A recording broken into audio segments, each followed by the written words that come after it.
Breaking news చూస్తున్నాం. Bollywood actor Saif Ali Khan పై దాడి కేసులో పోలీసులు దర్యాప్తు ముమ్మరం చేశారు. ఘటనా సమయంలో ఇంట్లో ఉన్న సైఫ్ అలీ ఖాన్ పని మనిషి స్టేట్మెంట్ ను పోలీసులు రికార్డ్ చేశారు. ఆమె స్టేట్మెంట్ ఆధారంగా ఎఫ్ఐఆర్ నమోదు చేశారు. అర్ధరాత్రి సైఫ్ ఇంట్లోకి చొరబడిన అగంతకుడు పని మనిషిని బెదిరించి ₹1 కోటి ఇవ్వాలని డిమాండ్ చేశాడు. అగంతకుడిని చూసి పని మనిషి కేకలు వేయగా 12వ అంతస్తులో ఉన్న సైఫ్ కిందకొచ్చాడు. అగంతకుడికి సైఫ్ కు మధ్య భీకర గొడవ జరిగింది.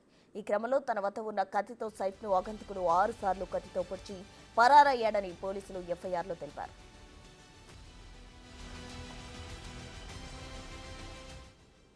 బాలీవుడ్ స్టార్ సైఫ్ అలీ ఖాన్ ఇంట్లో జరిగిన ఘటనకు సంబంధించి పూర్తి వివరాలు మా ఇన్పుట్ పవన్ అందించేందుకు సిద్ధంగా ఉన్నారు. పవన్ చెప్పండి, అసలు సైఫ్ అలీ ఖాన్ ఇంట్లో ఏం జరిగింది? ₹1 డిమాండ్ నిజమే అంటారా? ఎఫ్ఐఆర్ లో ఉన్న అంశాలేంటి?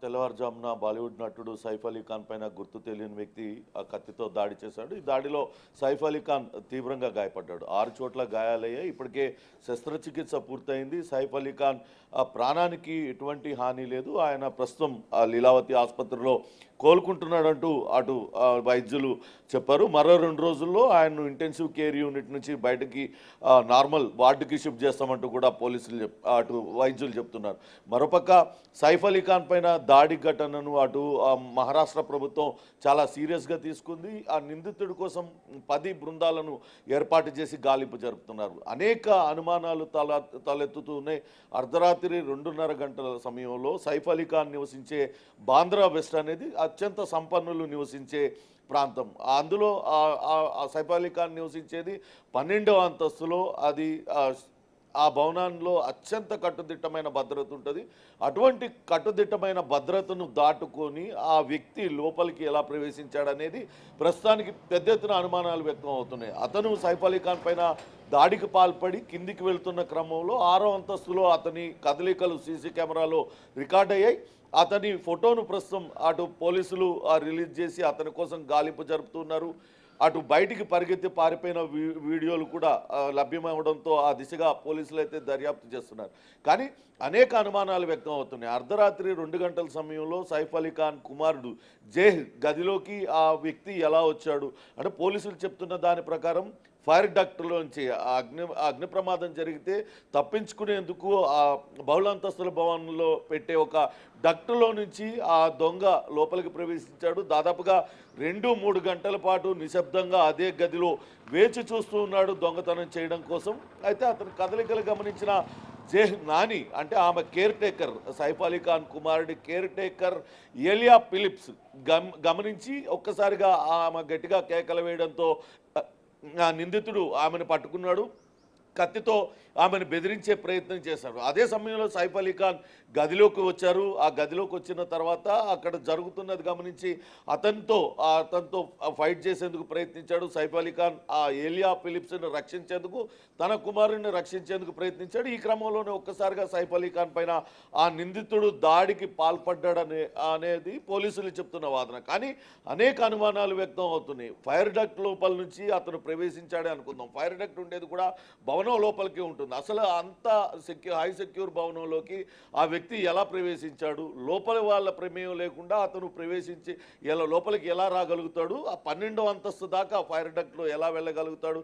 ఇవన్నీ కూడా అనుమానాలు వ్యక్తున్నాయి. ఇంతవరకు అతను ఫోటో రిలీజ్ చేశారు కానీ ఆ వ్యక్తి ఎవరు ఎక్కడ వాడు అనేది కూడా ఇంతవరకు పోలీసులు గుర్తించలేదు. కేవలం సీసీ కెమెరాల్లో రికార్డ్ అయిన అటు అతని విజువల్స్ ఆధారంగానే దర్యాప్తు అంతా కూడా కొనసాగుతుంది. ఇప్పటికే ముంబై క్రైమ్ బ్రాంచ్ పోలీసులు కూడా రంగంలోకి దిగారు. ఎన్కౌంటర్ స్పెషలిస్ట్ దయానాయక్ ఆయన పైన ఎన్నో సినిమాలు నిర్మించారు. అటువంటి సూపర్ కాప్ దయానాయక్ కూడా ఈ కేసును దర్యాప్తు చేస్తూ ఉన్నారు. చూడాలి పోలీసులు మరి నిందితుడిని పట్టుకుంటారు. అతను కేవలం దొంగతనం కోసమే వచ్చాడా లేకుంటే ఇటీవల కాలంలో కొంత తక్కువైనప్పటికీ గతంలో ఎప్పుడు కూడా మాఫియాకి సంబంధించిన వాళ్ళు హీరోలను బెదిరించడం, వాళ్ళ నుంచి పెద్ద ఎత్తున డబ్బులు డిమాండ్ చేయడం ఇదంతా కూడా జరిగేది. ఇప్పుడు ఈ నిందితుడు అటు సైఫ్ అలీ ఖాన్ని చూడంగానే ఏలియా ఫిలిప్స్ను వదలడానికి ₹1.5 డిమాండ్ చేశాడు. అప్పుడే ఆమెని క్షేమంగా వదిలేస్తాను లేకుంటే ప్రాణహాని తలపెడతానంటూ బెదిరించాడని. కానీ ఈ వ్యక్తికి నిజం మాఫియాతో సంబంధం ఉందా లేకుంటే అటు దొంగతనానికి వచ్చి అనుకోకుండా జరిగిన ఈ ఘటనలో సైఫ్ అలీ ఖాన్ పైన దాడికి పాల్పడ్డా, ఇవన్నీ కూడా అనేక అనుమానాలు వ్యక్తం అవుతూ ఉన్నాయి. పోలీసులు అయితే ప్రస్తుతం నిందితుడిని పట్టుకోవడానికి 10 బృందాలను ఏర్పాటు చేశారు. ముంబై క్రైమ్ బ్రాంచ్ పోలీసులతో పాటు అటు బాంద్రా పోలీసులు కూడా పెద్ద ఎత్తున గాలింపు చేస్తున్నారు. అటు నాకాబందీ చేసేశారు. అటు బాంద్రా నుంచి ఆ చుట్టుపక్కల పరిసర ప్రాంతాలన్నింటినీ కూడా పోలీసులు జల్లెడబెట్టి గాలిస్తున్న పరిస్థితి అయితే ఉంది. ఇది ఎఫ్ఐఆర్లో అయితే నిందితుడు దొంగతనానికి వచ్చి అనుకోకుండా సైఫ్ అలీ ఖాన్ పైన దాడికి పాల్పడ్డాడని ప్రయత్నించినప్పటికీ దీని వెనకాల ఇంకా ఏదైనా కుట్రకోణం ఉందా, మరేదైనా అనుమానం ఉందా, ఆ కోణంలో పోలీసులు అయితే దర్యాప్తు జరుగుతున్నారు. ఇప్పటికే పోలీసులు అటు సైఫ్ అలీ ఖాన్ నివాసంలో పనిచేసే కొంతమంది పని వాళ్ళని అదుపులోకి తీసుకున్నారు, వాళ్ళని విచారిస్తున్నారు. అలానే నిన్న అటు ఎవరెవరైతే డ్యూటీలో ఉన్నారో వాళ్ళందరినీ కూడా ప్రశ్నిస్తూ ఉన్నారు. సెక్యూరిటీ గార్డుల్ని వాళ్ళందరినీ విచారించి పూర్తి వివరాలు తెలుసుకునే ప్రయత్నం అయితే చేస్తూ ఉన్నారు. Prasoona. Right, thank you Pavan. Emergency మెట్ల నుంచి అగంతకుడు సైఫ్ ఇంట్లోకి చొరబడ్డాడు. దీనికి సంబంధించిన విజువల్ సీసీటీవీ కెమెరాలో రికార్డ్ అయ్యాయి. అర్ధరాత్రి 2:33 నిందితుడు మెట్లు దిగి వెళ్తున్న ఫుటేజ్ కనిపించింది. దాని ఆధారంగా నిందితుడి కోసం గాలిస్తున్నామన్నారు ముంబై డీసీపీ దీక్షిత్ గేరా. 10 ప్రత్యేక బృందాలుగా ఏర్పడి విచారణ చేపట్టారు. సైఫ్ ఇంట్లో పనివారి ఫిర్యాదుతో నిందితుడిపై హత్యాయత్నం కేసు నమోదు చేశారు.